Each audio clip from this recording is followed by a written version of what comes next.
Clip number 408۔ اس clip میں آپ سورہ انفال کی آیت نمبر 39 سے 41 تک کی تلاوت، ترجمہ اور تفسیر قرآن صراط الجنان سماعت فرمائیں گے۔ بسم اللہ الرحمن الرحیم۔ ترجمہ، اللہ کے نام سے شروع جو نہایت مہربان رحمت والا ہے۔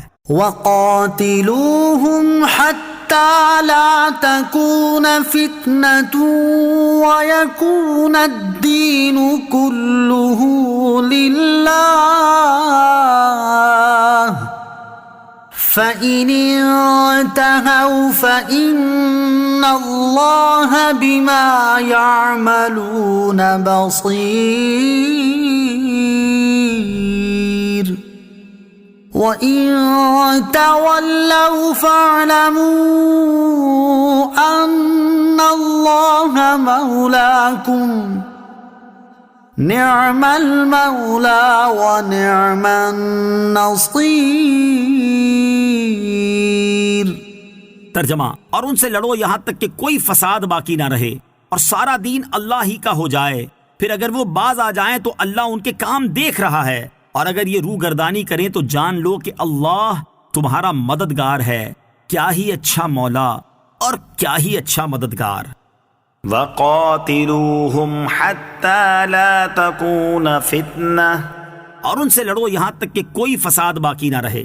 اس آیت اور اس کے بعد والی آیت کا خلاصہ یہ ہے کہ اے ایمان والو، ان کافروں سے لڑو یہاں تک کہ شرک کا غلبہ نہ رہے اور اللہ تعالیٰ کا دین اسلام غالب ہو جائے، پھر اگر وہ اپنے کفر سے باز آ جائیں تو اللہ تعالیٰ ان کے کام دیکھ رہا ہے، وہ انہیں اس کی اور ان کے اسلام لانے کی جزا دے گا، اور اگر یہ لوگ ایمان لانے سے روح گردانی کریں تو جان لو کہ اللہ تعالیٰ تمہارا مددگار ہے، تم اسی کی مدد پر بھروسہ رکھو اور ان کی دشمنی کی پرواہ نہ کرو، اور اللہ تعالیٰ کیا ہی اچھا مولا اور کیا ہی اچھا مددگار ہے۔ وَاعْلَمُوا أَنَّمَا غَنِمْتُم مِّن شَيْءٍ فَأَنَّ لِلَّهِ خُمُسَهُ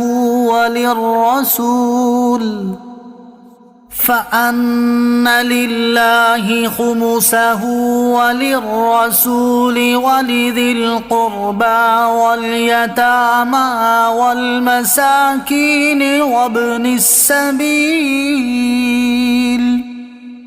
إِن كُنتُمْ آمنتم بِاللَّهِ وَمَا أَنزَلْنَا عَلَى عَبْدِنَا يَوْمَ الْفُرْقَانِ يَوْمَ الْتَقَى الْجَمْعَانِ وَاللَّهُ عَلَى كُلِّ شَيْءٍ قَدِيرٌ۔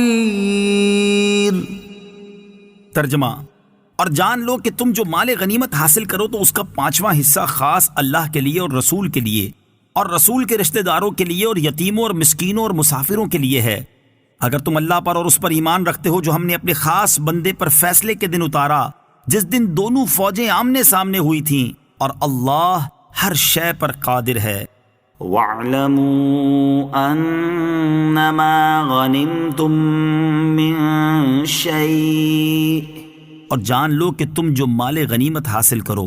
اس آیت میں اللہ تعالیٰ نے مال غنیمت کا حکم اور اس کی تقسیم کا طریقہ بیان فرمایا ہے۔ مال غنیمت کا حکم اور اس کی تقسیم کا طریقہ۔ مال غنیمت کے حکم اور اس کی تقسیم سے متعلق چند مسائل سماعت کیجیے۔ نمبر 1، مال غنیمت میں سے خمس یعنی 5واں خاص اللہ عز و جل اور اس کے رسول صلی اللہ تعالیٰ علیہ وسلم کے لیے ہے۔ 5واں حصہ نکال کر باقی 4 حصے مجاہدین پر تقسیم کر دیے جائیں گے، اور مال فے مکمل طور پر بیت المال میں رکھا جائے گا۔ نمبر 2، رسول کریم علیہ الصلوۃ والسلام کے بعد اب حضور اقدس صلی اللہ تعالیٰ علیہ وسلم اور آپ کے اہل قرابت کے حصے ساقط ہو گئے۔ اب مال غنیمت کا جو 5واں حصہ نکالا جائے تو اس کے 3 حصے کیے جائیں گے، ایک حصہ یتیموں کے لیے، ایک مسکینوں اور ایک مسافروں کے لیے، اور اگر یہ تینوں حصے ایک ہی قسم مثلا یتیموں یا مسکینوں پر خرچ کر دیے جب بھی جائز ہے، اور مجاہدین کو حاجت ہو تو ان پر خرچ کرنا بھی جائز ہے۔ نمبر 3، بنی ہاشم و بنی مطلب کے یتیم اور مساکین اور مسافر اگر فقیر ہوں تو یہ لوگ دوسروں کی بنسبت خمس کے زیادہ حقدار ہیں، کیونکہ اور فقراء تو زکوٰۃ بھی لے سکتے ہیں لیکن یہ نہیں لے سکتے، اور یہ لوگ غنی ہوں تو خمس میں ان کا کچھ حق نہیں۔ نمبر 4، خمس کے علاوہ باقی 4 حصے مجاہدین پر اس طرح تقسیم کیے جائیں گے کہ سوار کو پیدل کے مقابلے میں دگنا ملے گا، یعنی ایک اس کا حصہ اور ایک گھوڑے کا، اور گھوڑا عربی ہو یا کسی اور قسم کا، سب کا ایک حکم ہے۔ لشکر کا سردار اور سپاہی دونوں برابر ہیں، یعنی جتنا سپاہی کو ملے گا اتنا ہی سردار کو بھی ملے گا۔ اونٹ اور گدھے اور خچر کسی کے پاس ہوں تو ان کی وجہ سے کچھ زیادہ نہ ملے گا، یعنی اسے بھی پیدل والے کے برابر ملے گا، اور اگر کسی کے پاس چند گھوڑے ہوں جب بھی اتنا ہی ملے گا جتنا ایک گھوڑے کے لیے ملتا تھا۔ نوٹ: غنیمت کے مزید مسائل جاننے کے لیے بحر شریعت حصہ 9 سے غنیمت کا بیان مطالعہ کیجیے۔ یوم التقى الجمعان، جس دن دونوں فوجیں آمنے سامنے ہوئی تھیں، اس دن سے روزے بدر مراد ہے، اور دونوں فوجوں سے مسلمانوں اور کافروں کی فوجیں مراد ہیں، اور یہ واقعہ 17 رمضان کو پیش آیا۔ صحابہ کرام رضی اللہ تعالیٰ عنہم کی تعداد 310 سے کچھ زیادہ تھی، اور مشرکین 1000 کے قریب تھے۔ اللہ تعالیٰ نے انہیں ہزیمت دی، ان میں سے 70 سے زیادہ مارے گئے اور اتنے ہی گرفتار